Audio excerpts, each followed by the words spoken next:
Στεφανάκη.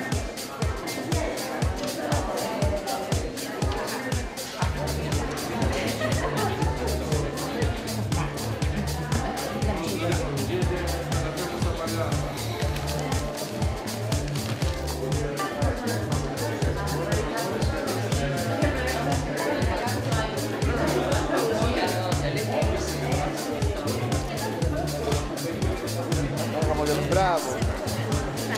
Ευχαριστούμε. Ευχαριστούμε πολύ.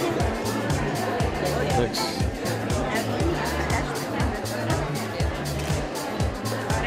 Ευχαριστώ πολύ.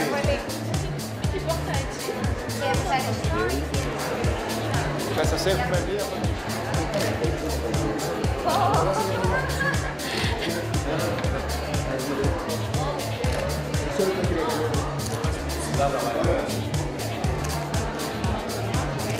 Ευχαριστούμε.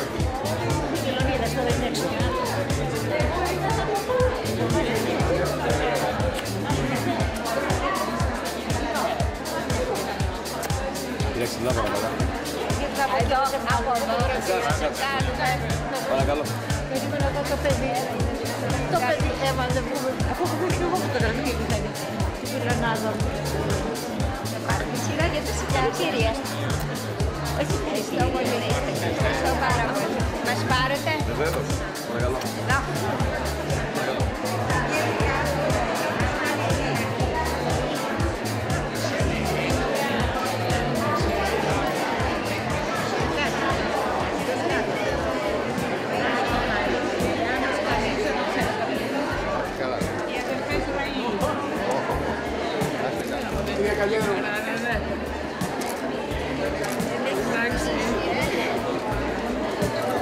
Χαίρετε.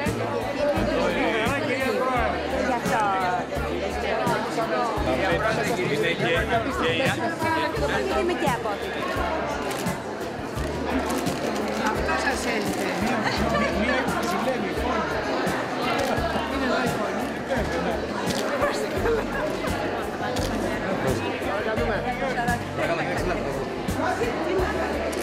Εδώ λιγάκι. Εδώ παρακαλώ. Ευχαριστούμε πολύ. Θα παίξετε εγώ να δω.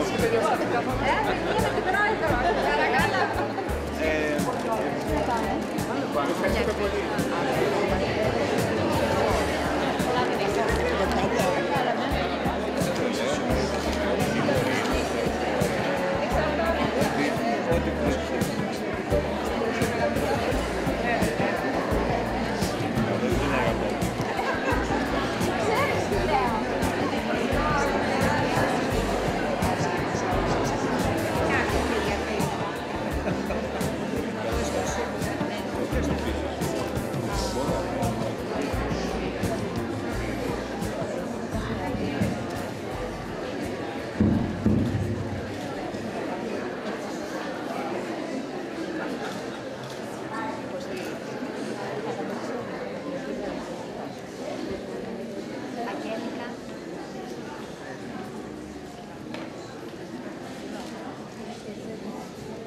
Να ευχαριστήσω όλους τους παριστάμενους.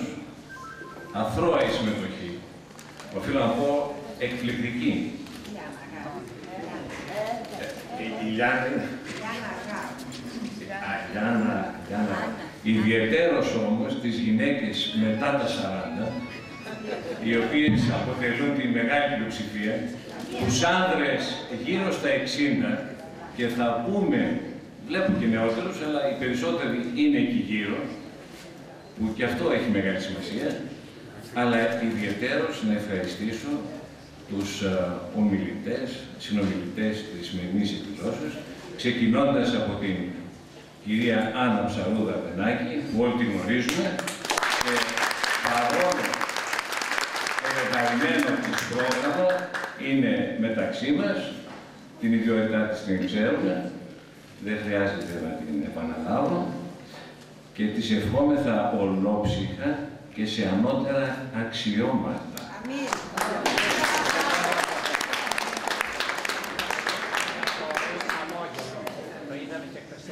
Η κυρία Σοφή Κουκούλη Σπηλιωτοπούλου η οποία είναι έγκριτος συνάδελφος και μας εκπροσωπεί σε μεγάλες οργανώσεις στο εξωτερικό.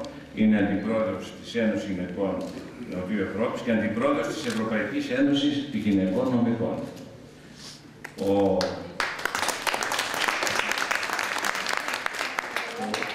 φίλτατος αγαπητός καθηγητής γιατρός Νίκος Μαρκάκης, πάντα χρειάζεται ένας γιατρός. Ιδιαιτέρως όταν πάμε να κολυμπήσουμε στην άπισο την εσωτερική, στον ψυχισμό των δύσκολων. Και βεβαίως στο τέλος εγώ θα συντονίσω, ελπίζω να μην κουράσω, και η Λιάννα θα δούμε τι θα μας πει μετά από την γιορτή αυτή. Πριν δώσω τον λόγο στην κυρία Αναψαρόδα-Πενάκη, θέλω να πω δύο λόγια μόνο, έτσι, μέσα από τον πρόλογο. Μας λέει η αγαπημένη μας φίλη και αδελφική φίλη της γυναίκας, την Άννα Καλλιέρου, λέει γιατί έγραψα το βιβλίο. Λέω γιατί έγραψα το βιβλίο. Εγώ δεν ξέρω κανένα συγγραφέα που να ξέρει γιατί έγραψα το βιβλίο.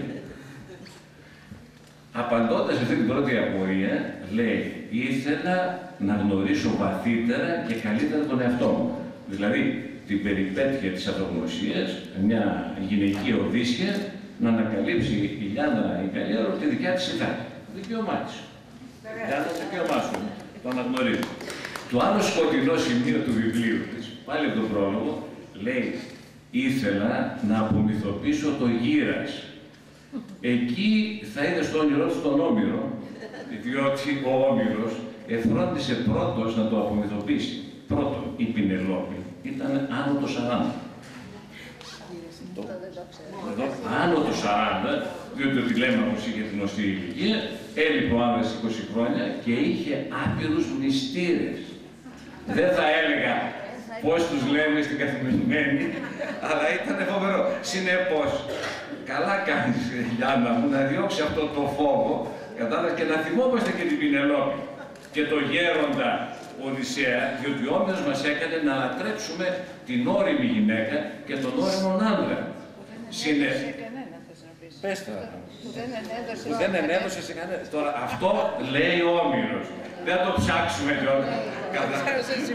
Κατά αδέατα και τα άρρητα της κρεβατοκάμαρας.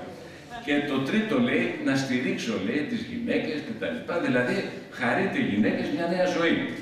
Εγώ όμως δεν το αγάπησα το βιβλίο για αυτά που λέει για τις γυναίκες, αλλά για αυτά που λέει για τους άντρες. Το πλέον μαγικό σημείο είναι, ανατρέχοντας το Κομφούκιο, που λέει ότι ο μεγαλοπρεπής, ο άνδρας με τη σοφία, ο άνδρας που υπερβαίνει την ηθική, υπερβαίνει αδυναμίες, ανακαλύπτει νέο παράδεισο, αισθάνεται πνευματικά ελεύθερο, ζει τον έρωτα, είναι ο άνδρας των 60 χρονών. Και εγώ τώρα τα άκλεισα τα 60. Και λέω, βεβαίως,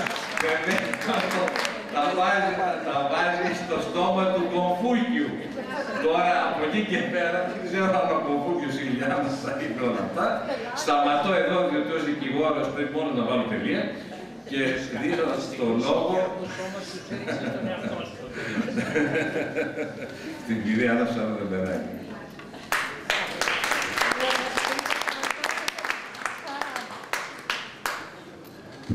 Ευχαριστούμε πολύ για την ωραία εισαγωγή. Να εκφράσω και εγώ τη χαρά μου για την πολυπληθή παρουσία κυριών και κυρίων και πιο πολύ να εκφράσω τις ευχαριστίες μου στην αγαπημένη Λιάννα που μου έδωσε αυτή τη χαρά, την οποία απλώς ψυχανεμίστηκα όταν η Λίλη Γιαδέσα, η άλλη κοινή μας φίλη που έχει επιμεληθεί και την έκδοση, με κυνήγησε έτσι πολύ με τηλεφωνήματα και πιεστικά για να δεχθώ αυτή την παρουσίαση. Να σας πω γιατί το δέχτηκα, γιατί το βιβλίο δεν το ήξερα όταν το δέχτηκα, κυκλοφόρησε πρόσφατα. Πρώτα απ' όλα δέχτηκα για το κοινό μας παρελθόν. Απέχουμε πολύ ηλικιακά από τη Λιάννα, αλλά έχουμε, επειδή φοιτήσαμε στο ίδιο σχολείο, ζήσαμε σε ένα περιβάλλον πολύ κλεισμένες μέσα στο ίδιο περιβάλλον, ανεξάρτητα από τη χρονιά που ανήκαμε η κάθε μια, έχουμε μια αίσθηση κοινότητας μεταξύ μας, μια κοινότητα εμπειριών Και αυτό ήταν ένα στοιχείο που πάντα με συγκινεί και ιδιαίτερα αυτή τη φορά. Γιατί βλέπω δύο συναπόφοιτες έχουν κάνει την επιμέλεια εκτός από τη συγγραφέα. Το δεύτερο κίνητρο ήταν η περιέργεια. Να δω τι έφτιαξε τέλος πάντων η Λιάννα, γιατί όπως βλέπουμε από το βιογραφικό της είναι αρκετά πολύπλοκο και ολίγων τρικυμιώδες, διότι το ανακάτεψε πολύ αυτό το βιογραφικό και με την οικογένεια και με τη δημιουργία της κόρης της, της εγγονής της, αλλά και με σπουδές, τις οποίες τις έκανε όχι με τον ορθόδοξο τρόπο που κάνουμε όλοι μας τις σπουδές, κόβοντάς τες από εδώ, ράβοντάς τες από εκεί. Και σκέφτηκα μια τόσο έτσι ενδιαφέρουσα γυναίκα με πολύπλοκο ψυχισμό, τι βγάζει τελικά, τι γράφει. Και δεν μπορώ να πω κι εγώ ότι με συγκίνησε ιδιαίτερα ο τίτλος, όταν άκουσα η γυναίκα μετά τα 40. Είπα για να λέει μετά τα 40 θα φτάνει και πιο πέρα, δεν θα αρκεί και στα 40 για να έχω κι εγώ ένα ενδιαφέρον. Και πάντως, ξέρετε, άμα περάσει αυτή την κρίσιμη ηλικία, το λέει πάρα πολύ καλά η Λιάννα, μετά η συνέχεια μοιάζει η μια με την άλλη, δεν απέχουν πάρα πολύ τα πράγματα, γιατί είναι μέσα, δεν ξέρω οι γιατροί τι θα πούνε, σε ένα βιολογικό και ψυχολογικό καθεστώς που περίπου μοιάζει. Δέχτηκα λοιπόν με πολύ χαρά να το κάνω, Λιάννα, και σε ευχαριστώ πάρα πολύ. Τώρα, τι απεκόμισα. Αυτό είναι το δεύτερο ενδιαφέρον που πρέπει να παρουσιάσω. Και θα αρχίσω από μερικά εξωτερικά χαρακτηριστικά του βιβλίου για να φτάσω και στην ουσία του. Το πρώτο που εξετίμησα και μου έκανε πραγματικά εντύπωση, και δεν το περίμενα να σας πω την αλήθεια, ακριβώς και λόγω αυτού του περίπλοκου βιογραφικού, είναι η εμβρήθεια μέσα σε αυτό το βιβλίο που τη βλέπει κανείς παντού. Δηλαδή το βιβλίο μαρτυρεί ότι η Γιάννα κάθισε και μελέτησε. Κάθισε και έψαξε. Κάθισε και διάβασε πολλά βιβλία, επιστημονικά βιβλία, και όχι απλώς της σειράς. Έψαξε, αναζήτησε έρευνες κοινωνικές, ψυχολογικές και έκανε και η ίδια έρευνα, γιατί ένα μεγάλο μέρος από αυτό που παρουσιάζεται προκύπτει από συνεντεύξεις τις οποίες έχει κάνει η ίδια. Το βιβλίο λοιπόν πρώτα προσφέρει μια εντυπωσιακή γκάμα πληροφοριών με στοιχεία από όλες τις επιστήμες. Παραλάβουν πληροφορίες από τη βιολογία, από τη χημεία, από τη φυσιολογία, από την ψυχολογία. Και όλες αυτές οι πληροφορίες που περιγράφονται με έναν πάρα πολύ ευχάριστο και γλαφερό τρόπο και όχι με το στεγνό επιστημονικό που εμείς οι επιστήμονες τουλάχιστον καμιά φορά παρασυρώμαστε και ακολουθούμε. Αυτές οι πληροφορίες ανάγονται και στο επίπεδο της επιστήμης και επανέρχομαι στο σημείο ότι η Λιάννα διάβασε πολύ και μελέτησε για να γράψει αυτό το βιβλίο, αλλά και στο επίπεδο των εφαρμογών. Γιατί όπως αισθάνθηκα και διαπίστωσα και θα το διαπιστώσετε όλοι όσοι το διαβάσετε προσεκτικά, έχει πάρα πολλές πληροφορίες και παρατηρήσεις από την εφηρμοσμένη ιατρική, από την εφηρμοσμένη αισθητική, από την εφηρμοσμένη ψυχολογία. Επομένως, είναι ολοκληρωμένη σε αυτό το σημείο, δίνοντας πληροφορίες και εμπειρίες, θα έλεγα, και από το χώρο της επιστήμης και από το χώρο των εφαρμογών. Άρα, είναι ένα βιβλίο με ενδιαφέρον. Ενδιαφέρον μορφωτικό, εγκυκλοπαιδικό, ένα βιβλίο που ανοίγει ορίζοντες. Και έτσι, με αυτόν τον τρόπο, και πρέπει να το διαβάσει κανείς για να αποκτήσει αυτή την εντύπωση που σας λέω, για να μην πέσει σε μια πολύ επιφανειακή και επιπόλαια παρατήρηση που θα μπορούσε κανείς εύκολα, πολύ εύκολα να κάνει και πιστεύω ότι θα έχει γίνει η Λιάννα μου που λένε έβγαλε και αυτή τα ισόψυχά της σε ένα βιβλίο. Δεν είναι το βιβλίο της Λιάννα.